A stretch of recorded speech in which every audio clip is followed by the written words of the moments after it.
një port i ri i këtyre përmasave me këtë ambicje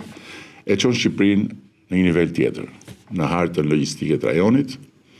dhe e kthen në një vend që zotron edhe një nyje strategjike të transportit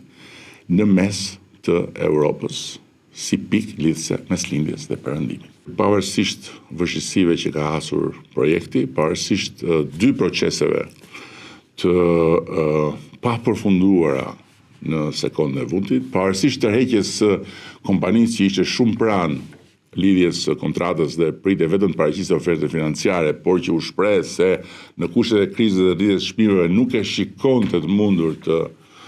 jepte një ofertë financiare, ne jemi gati të kalojmë në një plan tjetër, të shpejtë dhe agresiv për të garantuar fillimin e ndërtimit të portit, për të cilin kemi vënë dispozicion edhe të gjithë buxhetin e nevojshëm.